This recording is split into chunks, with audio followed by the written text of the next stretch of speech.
A forgotten corridor stretches into an unsettling stillness, its end shrouded by an ancient, heavy wooden door. The air within this silent passage grows unnervingly colder, a stark contrast to the town's usual warmth. A faint, damp scent of impending rain permeates the space, hinting at forgotten storms and distant sorrows. Dust motes dance in the dim, filtered light like tiny, lost memories swirling in the stagnant atmosphere. The ornate handle of the door, tarnished with time, seems to hum with a forgotten, somber resonance. Luma's fur bristles slightly, a prickling sensation warning her of an unseen, temporal disturbance nearby. Tick's meticulous watch, usually precise, suddenly whirs with an erratic, disorienting, temporal shudder. Its digital display flickers wildly, cycling through dates before settling on a distant, ominous year from the past. A chill grips their hearts, a premonition that this doorway leads not to another room, but to another time. Stitch's hand hovers near the cold wood, sensing the profound weight of forgotten history pressing against it. The dust on the floor appears undisturbed for ages, forming delicate, unbroken ledgers in the stagnant air. Moss feels a strange pull, a yearning from the door, as if ancient roots beckon her through the threshold. Pox touches the cold stone wall, its surface rough and unyielding, whispering tales of forgotten foundations. The silence here feels different. Not peaceful, but a heavy, watchful, quiet, pregnant with untold stories. They exchange uneasy glances, acknowledging the profound, unsettling mystery that now confronts their path. With a collective breath, Stitch pushes the door inward, revealing a surprising, familiar street beyond. The sounds of FluffTown, usually muted and cheerful, now rush forth, strangely raw and unfiltered. They step through the threshold, finding themselves on a street that is undeniably FluffTown, yet profoundly changed. The familiar buildings loom, but their facades appear grittier, less polished, bearing the marks of honest wear. The vibrant colors of the present are muted, replaced by a palette of weathered browns and faded, somber grays. A sense of raw, untamed humanity permeates the air, a stark contrast to the town's usual, manufactured calm. People move with a hurried, anxious energy, their faces etched with worries unseen in the current timeline.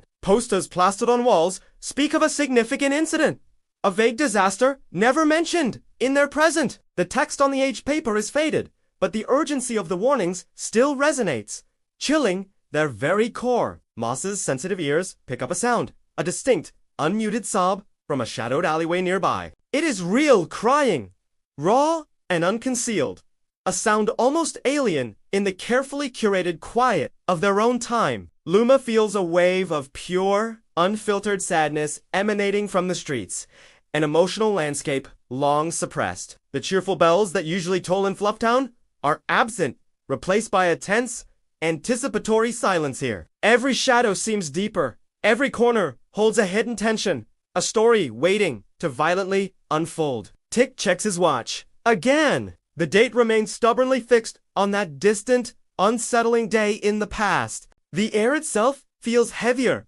thick with unspoken anxieties and the palpable weight of impending misfortune. Small, worn plush toys lie discarded on the pavement, their stitched smiles frayed and their stuffing exposed. A distant siren wails, a mournful, rising sound that slices through the uneasy quiet of the street. The sound intensifies, joined by others, converging from different directions, painting a grim picture. Suddenly, the street erupts in chaos. People begin to run, their movements frantic and utterly desperate. A collective gasp ripples through the crowd as a massive tremor shakes the very foundations of the buildings. Dust plumes rise, choke in the air, as a section of a nearby building groans, then violently collapses inward. Screams echo, raw and piercing, as the structure crumbles, sending debris scattering across the thoroughfare. The ground trembles beneath their paws, a visceral reminder of the Earth's unforgiving, destructive power. Foundation activity spikes, visible as shimmering energy, pulses emanating from hidden conduits below ground. These pulses are unlike anything they have witnessed before, frantic and desperately attempting to stabilize. The sky above darkens, not with clouds, but with a strange, metallic haze reflecting the town's distress. Panicked voices cry out names, desperate pleas for loved ones lost in the sudden, terrifying These names, once spoken with such anguish, have vanished entirely from the current timeline's collective memory. The crew watches in horrified silence, realizing the true, devastating scale of this forgotten catastrophe. This is the suppressed disaster the dark heart of FluffTown's meticulously maintained. Put us to Egoji stances. They understand now that the town was not merely saved, but surgically purged of its most painful memories. A profound wave of sorrow washes over Luma, witnessing the raw, unedited grief of these forgotten citizens. Mus feels the echoes of despair in the very pavement, a silent scream resonating from the stone beneath. The Foundation's methods become horrifyingly clear. Erase the pain, erase the event, erase the very memory. The air crackles with the residual energy of the Foundation's frantic, desperate attempts to control the chaos. Buildings that stand perfectly in their time now show gaping wounds, their structures compromised and scarred. People stumble, fall, and help each other, displaying a raw human connection, absent in their own detached era. The chaos is a symphony of fear, a cacophony of shattering glass and desperate, guttural cries for help. A child's plush toy, identical to one in their time, lies crushed under rubble, a heartbreaking symbol. The sheer scale of the Foundation's intervention becomes terrifyingly apparent through this vivid, temporal window. Their stitched smiles, the town's enforced calm, all are built upon this foundation of forgotten agony. Pox observes the frantic movements of emergency crews, their uniforms unfamiliar, yet bearing subtle insignia. The insignia, though archaic, hints at a nascent version of the Foundation they now tirelessly work against. The sky above them is a swirling canvas of ash and dust, obscuring the sun in a grim, perpetual twilight. A profound realization dawns upon the crew.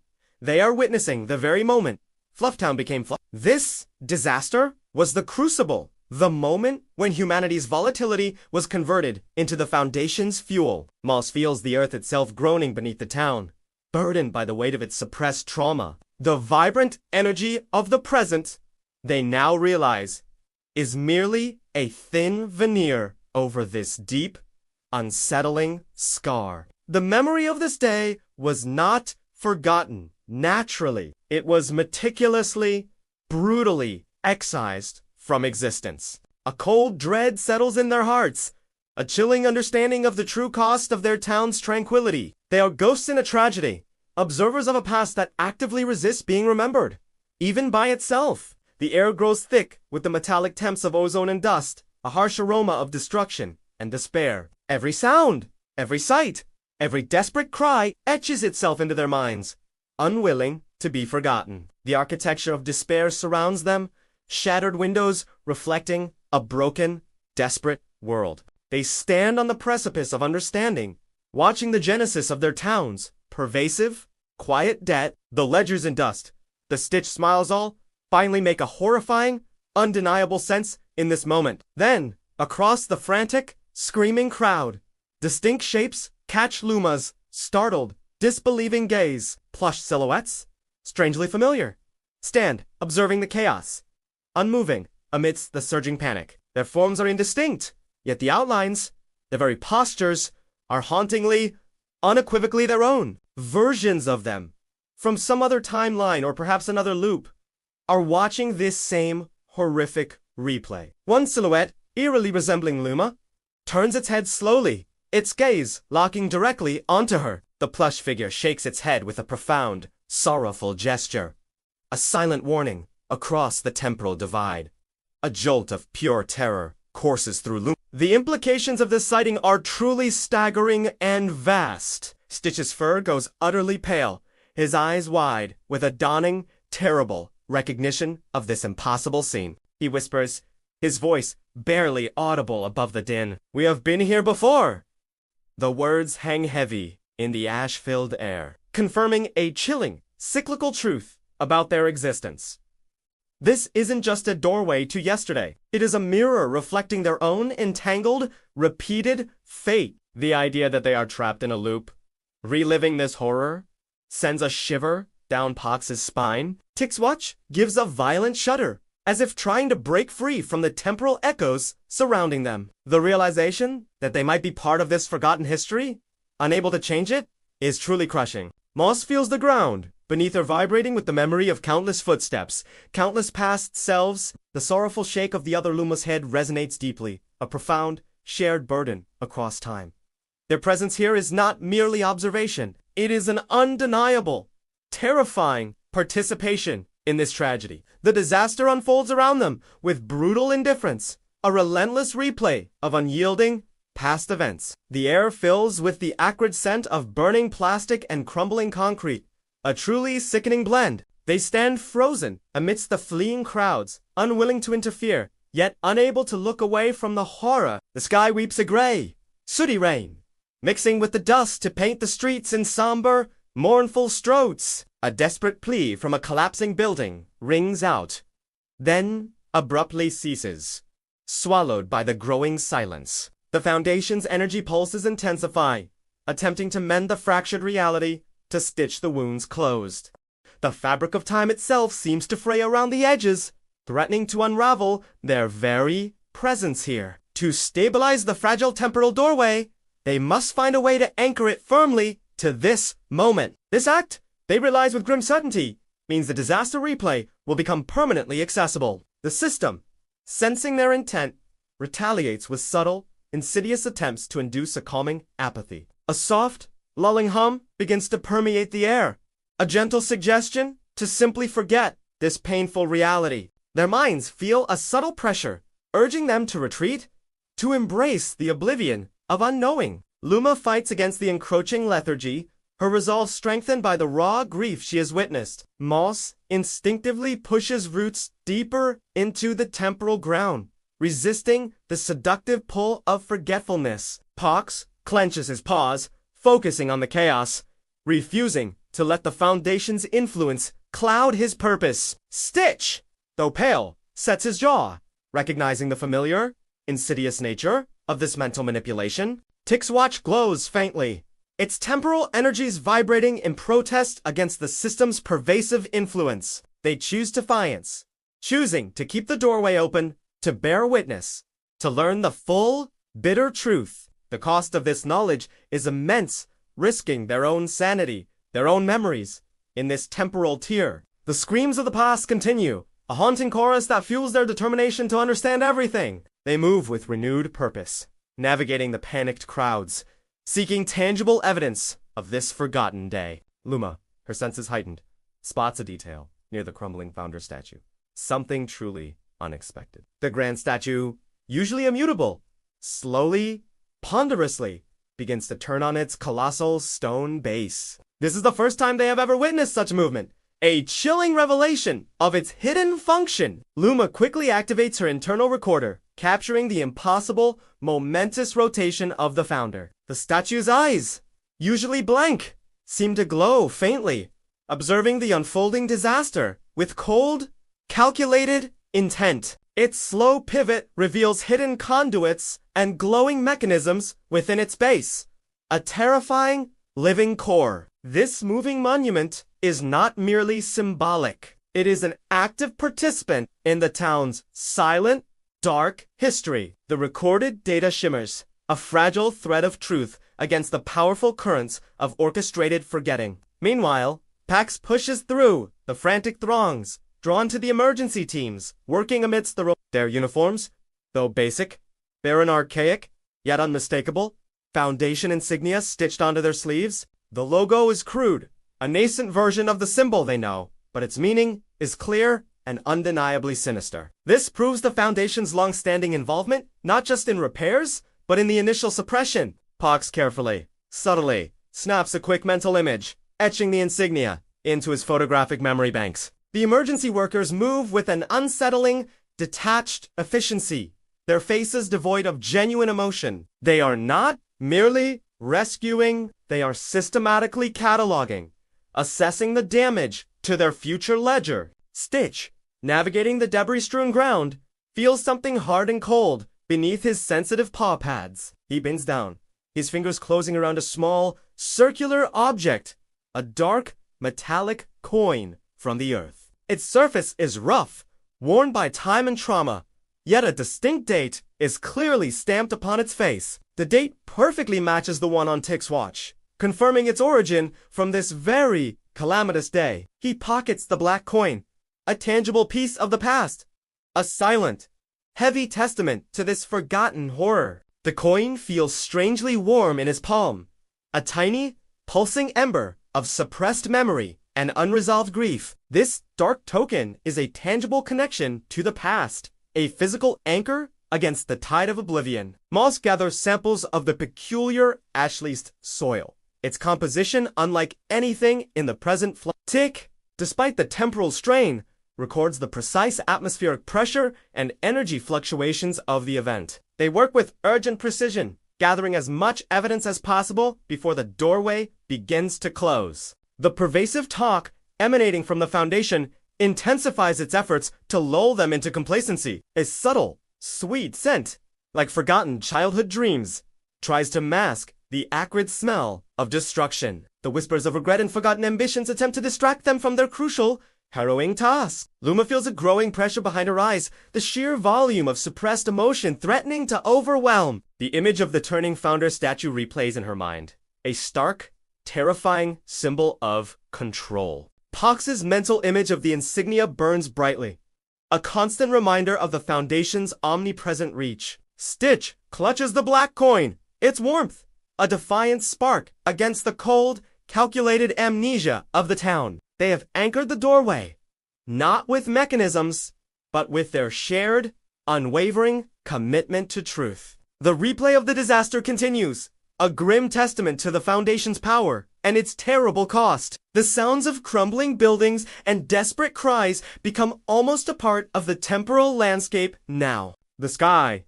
still choked with ash, casts a perpetual, mournful twilight over the devastated cityscape. They have seen the ledger's first terrifying entry, written in dust and the terrors of forgotten citizens. The stitched smiles of FluffTown now seem like cruel masks, hiding a gaping wound in its very soul. The puppet parade, without strings, suddenly takes on a new, more sinister meaning in their awakened minds. Neon confessions, billboards flickering secrets, now hint at the profound depths of suppressed information. The canisters of emotion, labeled drive, rage, love, represent the systematic culling of human experience. Tickets to forgetting, once a mere curiosity, are now understood as instruments of widespread, cruel amnesia. The silent bells that toll and bone now ring with the echoes of this unremembered, devastating disaster. Incravers that write commands are the Foundation's insidious methods of rewriting history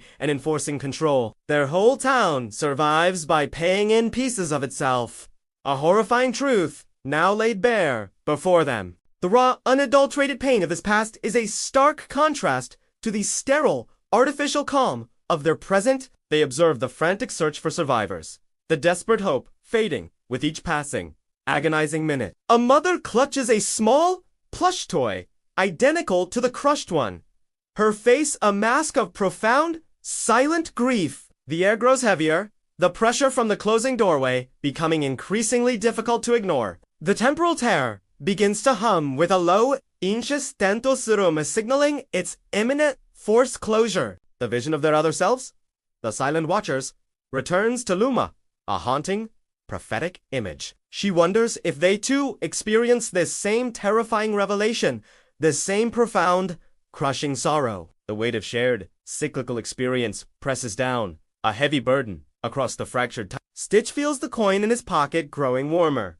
a subtle, almost imperceptible shift in its temperature. This warmth is not comforting, but rather a warning, a prelude to further unknown temporal distortions. The Foundation's invisible tendrils reach out, attempting to reclaim the lost memories, to seal the past away. They have gathered their evidence, fragments of a shattered truth, against the monolithic power of forgetting. The doorway shimmers, its edges blurring, signaling the end of their harrowing journey into yesterday's heart. The muffled sounds of present-day FluffTown begin to filter through, a stark contrast to the unfolding tragedy. The choice to keep the doorway open, to witness the truth, has etched itself deeply into their very beings. They are no longer merely fixers. They are keepers of a terrible, undeniable secret burdened by remembrance. The air around the doorway begins to constrict, feeling like a closing throat, drawing them back to their time. The familiar corridor,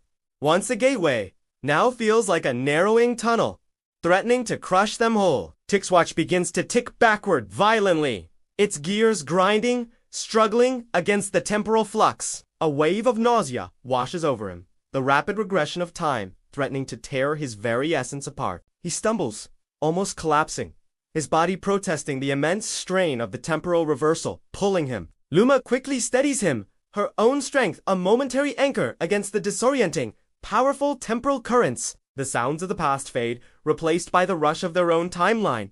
A jarring, unsettling transition. Moss, with a sudden, decisive movement, plants a small, living sprout into the old, cracked pavement. Its tiny roots immediately seek purchase. A living anchor of truth, connecting past, present, and future. The sprout glows faintly, a beacon of defiant life against the Foundation's pervasive, cold machinery of forgetting. This small act is a powerful symbol, a refusal to let this painful, crucial memory be completely erased. The doorway, now a mere slit of light, finally snaps shut behind them with a silent, resonating thud. They are back in their own time, but the experience has forever altered their perception of The hallway, though familiar, now hums with the residual energy of the immense temporal shift they endured. The air still carries a faint, phantom scent of rain and dust, a lingering ghost of the past disaster. They emerge onto the present-day streets, which now feel unnervingly clean, meticulously scrubbed of all trauma. The vibrant colors seem artificial, a painted facade over a canvas of profound, unspoken suffering. The cheerful sounds of FluffTown, once comforting, now grate against their raw, exposed senses. People pass by, their stitched smiles perfectly in place, their eyes devoid of the raw emotion they just witnessed. They move through the familiar streets like ghosts, unseen, unheard, burdened by their harrowing new truth. No one glances at the building. No one pauses at the doorway's location, utterly oblivious to its existence. The spot where the doorway stood is now just a plain wall, seamlessly integrated into the building's facade. The Foundation's work is complete here, the memory of the disaster meticulously erased from public consciousness. But the sprout moss planted still pulses faintly, a tiny, defiant heartbeat against the vast amnesia. The crew feels like strangers in their own town, burdened by a history that only they now truly remember. Their perspectives have irrevocably shifted, viewing every perfect detail with a new, cynical understanding. The cheerful bells that toll in FluffTown now seem to mock the silent grief they just witnessed in the past. Every comfort, every calm moment, feels financed by the agonizing payments of forgotten fears and lost lives. The Foundation is indeed a ledger,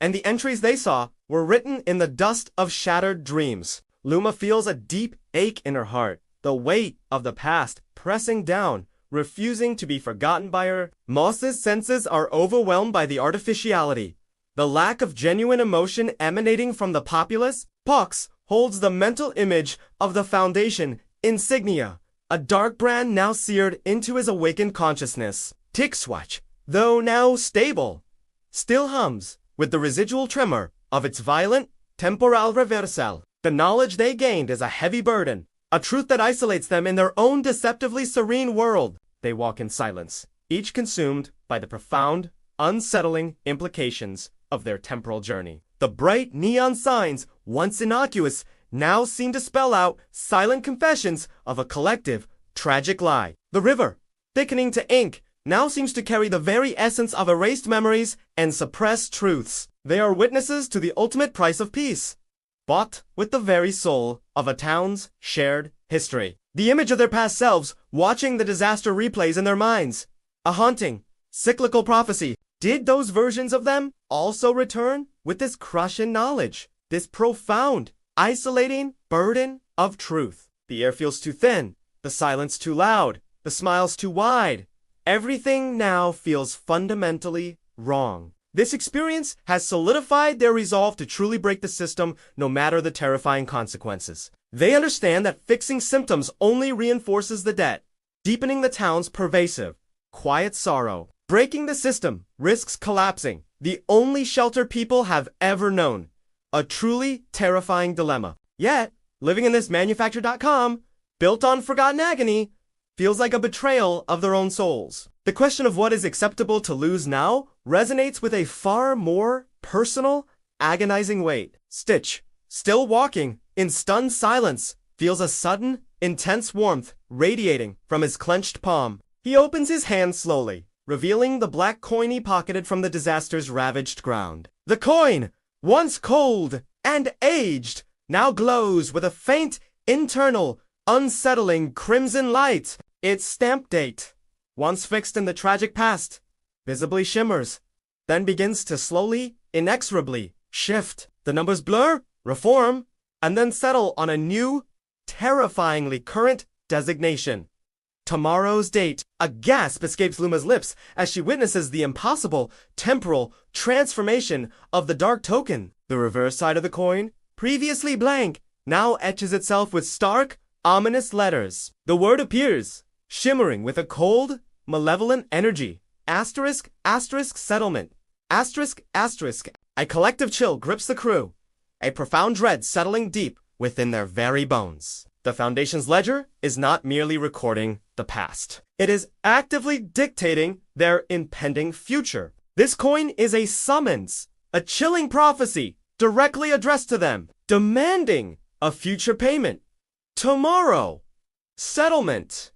The words resonate with a terrifying, undeniable finality in the quiet air. The episode S, chilling logline echoes in their minds, a line item with their names, and a balance. Dupe. The season's cliffhanger setup. The Foundation initiates settlement. One fixer will be claimed, now takes on a horrifying, personal meaning. One of them.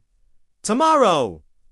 The thought sends a jolt of pure, unadulterated terror through their weary hearts. The stitched smiles of the townsfolk now seem like a cruel, mocking testament to their own impending fate. The bells that toll in bone now ring with a silent, mournful prophecy of their own looming sacrifice. The inscribers that write commands have inscribed their debt, their names, onto this dark, foreboding coin. The empty canister, labeled hope, seen in the clinic, now feels like a profound, personal omen of despair. The ticket-reading one-way crew member also now holds a terrifying, undeniable significance for their group. The nest of black feathers spelling you oh in the bell tower now speaks directly to their very existence. The ink writing a date and descend on their fur also points towards this looming, inescapable confrontation. The Foundation's intricate, insidious plan is finally coming to fruition, targeting them with chilling precision.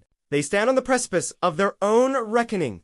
The debt beneath the velvet now undeniably called due. The weight of this impending doom settles over them, a heavy shroud in the deceptively cheerful town. Their faces, once resolved, now reflect a mixture of fear, defiance, and a profound, shared uncertainty. Who among them will be claimed? The question hangs in the air, cold and sharp, a blade poised to strike. The silent, unblinking eyes of the plush puppets now seem to watch them with a knowing, sinister amusement. The vibrant neon signs of FluffTown flicker, casting long, distorted shadows that dance like restless spirits. The air itself feels charged with a tense, unsettling energy, a prelude to the coming, fateful dawn. They look at each other, their unspoken fears and loyalty passing between them in silent, desperate glances. The bond forged through shared repairs and dark discoveries now faces its ultimate, terrifying test. The very ground beneath their paws seems to hum with the Foundation's pervasive, watchful power. The coin in Stitch's hand pulses faintly, a relentless, rhythmic beat against the fabric of their fate. The dark fantasy kaiju multiverse feels closer than ever, its shadowy tendrils reaching into their world. The epic battle of Tiamat versus giant Tyrannosaurus Rex seems a distant, almost comforting thought now. Their own, more intimate, and terrifying battle against the Foundation's ledger has finally arrived. The quiet, predatory nature of FluffTown's softness has revealed its true, chilling, undeniable face. Every comfort was indeed financed by something taken. Minutes, names, ambitions, the very heat of a home. The right to feel grief in public, a luxury denied, a payment exacted for the town's manufactured peace. The foundation is not merely an engine. It is a meticulous, unforgiving ledger demanding its scheduled payment. This season's question, who decides what's acceptable to lose, now confronts them with brutal, personal clarity. They must decide, in the face of this terrifying summons, how they will respond to this ultimate demand. Will they fight the system, risking total collapse, or will they allow one of their own to be claimed? The choice looms, heavy and dark, casting a long shadow over the deceptively bright streets of the dawn, which promises the foundation's settlement, approaches with an agonizing, relentless certainty. The crew stands, united, yet deeply vulnerable, facing an enemy that knows their every secret, every fear. The coin burns in Stitch's palm, a silent, fiery countdown to their inescapable, terrifying fate. The air crackles with anticipation, a heavy stillness before the storm, before the Foundation's final claim. Tomorrow, the true cost of FluffTown's peace will be revealed, a sacrifice demanded from the fixers themselves. The terrifying question echoes in the impending silence. Which one of them will be chosen for settlement? The dark coin glows, marking the hour, marking the name, marking the unavoidable final payment due at dawn.